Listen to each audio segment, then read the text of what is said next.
మొక్కజొన్ననో అదో ఇదో ఉంటే పిట్టలు వాళ్ళకుంటే బెదిరియనికి ఆడ అడ్డం కట్టేది. ఇవాళ మా అక్కలు ఇందిరమ్మ చీరిస్తే పాలపిట్టలాగా కట్టుకొని వచ్చారు. చీర అంటే గిట్లుండాలి. తమ్ముడు సారె పెడితే ఆ చీర కట్టుకొని అక్కలందరూ ఇవాళ ఆశీర్వదించడానికి వచ్చిండ్రు. నేను ఒక్కటే మాట చెప్పదలుచుకున్న, సవాలు విసిరదలుచుకున్నా. మేం రేషన్ కార్డులు ఇచ్చినోళ్ళు, మేం సన్నబియ్యం ఇచ్చినోళ్ళు, మా అక్కలు ఇవాళ ఆర్టీసీ బస్సులో రాష్ట్రమంతా ఉచితంగా ప్రయాణం చేస్తున్నారు. 2 ఏళ్లలో 9,000 కోట్ల రూపాయలు ఆర్టీసీలో ఉచిత బస్సుకి ఇవాళ ఖర్చు పెట్టినాం. నాడు అమ్మగారింటికి పోవాలన్నా, అమ్మవారిని దర్శించుకోవాలన్నా, అనంత పద్మనాభ స్వామి దగ్గరికి పోవాలంటే కూడా ఇంటి ఆయన దగ్గర చేయి జాపాలి. ఆయన దసరాకు అడిగితే ఉగాది గోదుపో అంటే కడుపులో బాధతోని దుఃఖం పెట్టుకొని సరే ఇక మన పరిస్థితి బాగాలేదు సర్దుకోవాలని ఇవాళ ఇంటి ఆయన బాయి కాడుకోతే ఈ లోపల అమ్మగారిని పోయి చూసి అమ్మ ఎట్లుందో చూసుకొని మళ్ళీ వెనకకు వస్తున్నారు మా అక్కలు. ఆడ మా అక్కను అవుతుంది నిజమే అని. నిజమా కాదా అక్క? సెలవులు వస్తే పిల్లల్ని తీసుకొని గుడికి పోతున్నాం, అవునా? బడికాడు ఇడిచిపెట్టాలంటే బస్సులో పోతున్నాం. ఎప్పుడన్నా ఎవరైనా రూపాయి అడిగినరా? పథకం మొదలుపెట్టినాడే నన్ను కొంతమంది మా ఆడబిడ్డలు అడిగినారు, అయ్యా మరి మమ్మల్ని బస్ కిరాయి అడిగితే ఏం చేయాలని. ఏం లేదక్క, నా ఫోటో జేబులో పెట్టుకొని మా తమ్ముడు పట్నంలో ఉంటాడు, పోయి కిరాయి పైసలు తెచ్చుకోపోండి అని చూపియమని చెప్పిన. 2 ఏళ్లలో ఎప్పుడన్నా ఎవరైనా రూపాయి అడిగినరా అక్క? ఉచితంగా ప్రయాణం చేస్తలేరు. బస్సులో ఉచిత ప్రయాణమే కాదు, ఇవాళ మా ఆడబిడ్డలకు 1000 బస్సులు కొనిచ్చి ఆర్టీసీకే కిరాయి పెడితే నెలకు 70,000 రూపాయల ఆదాయం ప్రతి బస్సు మీద ఇవాళ మా ఆడబిడ్డలకు వస్తున్నాయి. 27,000 కోట్ల రూపాయలు సున్నా వడ్డీతోని ఆడబిడ్డల 1,000 కోట్ల రూపాయలు వాళ్ళ చేతిలో పెట్టినాం. 1 కోటి మంది ఆడబిడ్డల్ని కోటీశ్వరులను చేయాలన్న లక్ష్యంతో ఈరోజు హైటెక్ సిటీ పక్కన ఐటీ కంపెనీలు విప్రో, ఇన్ఫోసిస్, మైక్రోసాఫ్టే కాదు, శిల్పారామం పక్కన ఇందిరా మహిళా శక్తి స్టాల్స్ 3.5 ఎకరాలు 1000 కోట్ల భూమి ఇచ్చి 150 స్టాల్స్ పెట్టి మా అక్కలు తయారు చేసే వస్తువులన్నీ హైటెక్ సిటీ పక్కన పెట్టి ఈరోజు ప్రపంచానికి మేము ఈరోజు చూపించినాం. ఇదే కాదు, మీరు ఆన్లైన్లో అమెజాన్లో బుక్ చేస్తుంటారు మా మిత్రులు చాలా మంది, అది కావాలి ఇది కావాలని. ఇవాళ రేపు మా అక్కలు తయారు చేసే పిండి వంటల నుంచి వాళ్ళు తయారు చేసే చేతి వస్తువుల వరకు అమెజాన్లో ఈరోజు అందుబాటులోకి తీసుకొచ్చినాం. ప్రపంచమంతా ఎవరు ఏం కొనాలన్నా అమెజాన్లో మా అక్కలు తయారు చేసే వస్తువులను కొనుక్కునే పరిస్థితి ఇవాళ తెలంగాణ రాష్ట్రంలో తీసుకొచ్చినాం. ఒక పక్కన రైతులకు ఆనాడు చంద్రశేఖరరావు అన్నాడు వరేసుకుంటే ఉరేసుకున్నట్టే అని.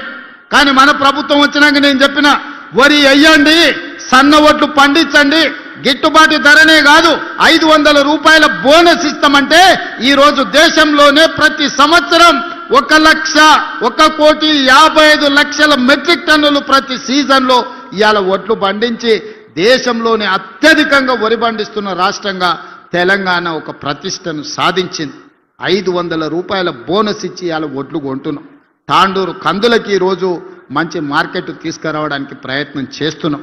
అందుకే మిత్రులారా, ఒక వైపున రైతులను, రెండో వైపున మహిళల్ని, మూడో వైపున విద్యార్థులను, నిరుద్యోగ యువకులను ఒక్కొక్క సమస్యను పరిష్కరించుకుంటూ ఒక్కొక్క సమస్యను అధిగమించుకుంటూ తెలంగాణ రాష్ట్రాన్ని నెంబర్ 1గా ఈ రాష్ట్రానికి పెట్టుబడులను ఆకర్షించి మొన్నటికి మొన్న మీరు చూసిండ్రు మహేశ్వరం దగ్గర గ్లోబల్ సమ్మిట్ ఏర్పాటు చేస్తే 100 దేశాల నుంచి పెట్టుబడులు పెట్టే వాళ్ళు ఇక్కడికి వచ్చారు. ఇవాళ ఒక గొప్ప ఫ్యూచర్ సిటీని 30,000 ఎకరాలలో ప్రపంచాన్ని తలదన్నే విధంగా ఒక గొప్ప నగరాన్ని ఈరోజు మనం నిర్మించుకోబోతున్నాం. ఇవాళ మన ఏరియాలో పారిశ్రామిక వాడలను తెస్తే మన నిరుద్యోగ యువకులకు ఉద్యోగ ఉపాధి అవకాశాలు వస్తాయి.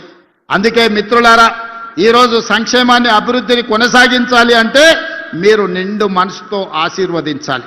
ఈరోజు చిన్నదో పెద్దదో తప్పిదం జరిగితే అది మళ్ళా సరిదిద్దుకోలేంది. పాముకు పాలు పోసినట్టే బీఆర్ఎస్ ఓన్కి ఓటు వేస్తే, ఎందుకంటే కడుపు నిండా విషమే. ఎప్పుడైనా హరీశ్వరరావును చూడండి, నాగుపామును చూడండి ఎట్లుంటుందో, ఆయన నాలుకతో సహా ఎట్లుంటాడో ఒక్కసారి ఊహించుకోండి. కడుపు నిండా విషమే. ఎవడు మంచుకున్నా ఓరోడు, ఎవరు తెల్లబట్టలు వేసుకున్నా సహించరు. అందరూ దివాలా తీసి ఉండాలి, మొత్తం పిచ్చమెత్తుకొని బతకాలని కడుపు నిండా విషం పెట్టుకొని తిరుగుతున్నారు. కాబట్టి ఈ పాములకు మీరు ఓటేస్తారంటే పాముకు పాలు పోసినట్టే. ఈ పాములను మళ్ళా బతకనిస్తారంటే మళ్ళా మన సమస్యలు పరిష్కారం కావు, మళ్ళీ గోసపడాల్సి వస్తుంది వీళ్ళకి ఏమాత్రం అవకాశం వచ్చినా. అందుకే మిత్రులారా, మన పార్లమెంట్లో రంజిత్ రెడ్డి గెలిచి ఉంటే ఢిల్లీలో మనకి ఇంకా బలం పెరిగుండేది. ఇవాళ డాక్టర్ రంజిత్ రెడ్డి ఈ ప్రాంత అభివృద్ధిలో ప్రభుత్వం వైపు నుంచి కూడా మీకు అండగా నిలబడతాడు. మీరందరూ కలిసికట్టుగా ఈ ప్రాంతాన్ని అభివృద్ధి చేసుకోండి. మున్సిపాలిటీలలో ప్రతి మున్సిపాలిటీలో ప్రత్యేకమైన అభివృద్ధి కార్యక్రమాలను తీసుకొని రంజిత్ రెడ్డి గారిని ప్రత్యేకమైన బాధ్యత ఇచ్చి మున్సిపల్ మంత్రిగా వారిని పెట్టి ఈ చేవెళ్ల పార్లమెంటు నియోజకవర్గంలో ఉన్న ప్రతి మున్సిపాలిటీకి ప్రత్యేకమైన నిధులు ఇస్తా, మాజీ పార్లమెంట్ సభ్యునికి బాధ్యత ఇస్తా, ఎన్ని నిధులు కావాలన్నా ఇచ్చే బాధ్యత నాది. పని చేయించుకునే పని మీది. గెలిపించుకోండి, మీరు నిధులు సాధించుకోండి. మీరు గాడిదకు గడ్డేసి గోవుకు పాలు విండుతామంటే కుదరదయ్యా. నేనైతే ఇక ఉన్నది ఉన్నట్టు చెప్పదలుచుకున్నా.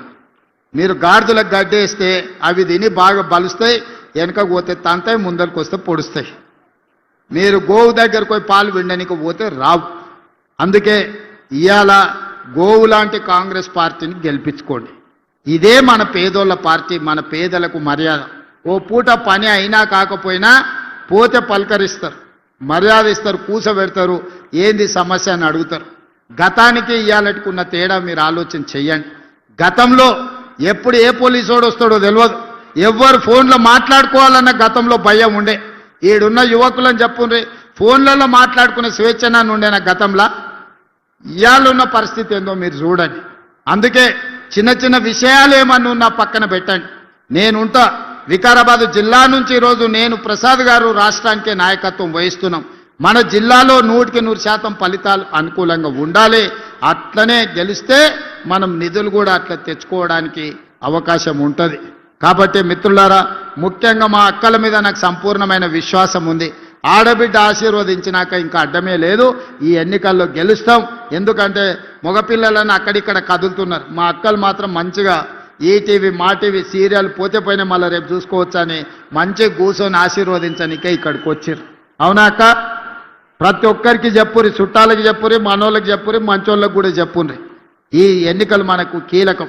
మన గల్లీ అభివృద్ధి చేసుకోవడానికి ఉపయోగపడే ఎన్నికలు.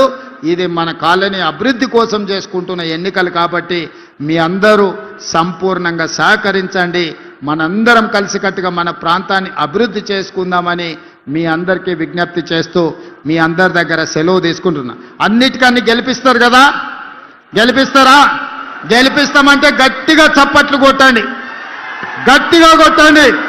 వేదిక మీద ఉన్నోళ్ళు కూడా కొట్టాలి. వీళ్ళకేం మినహాయింపు లేదు.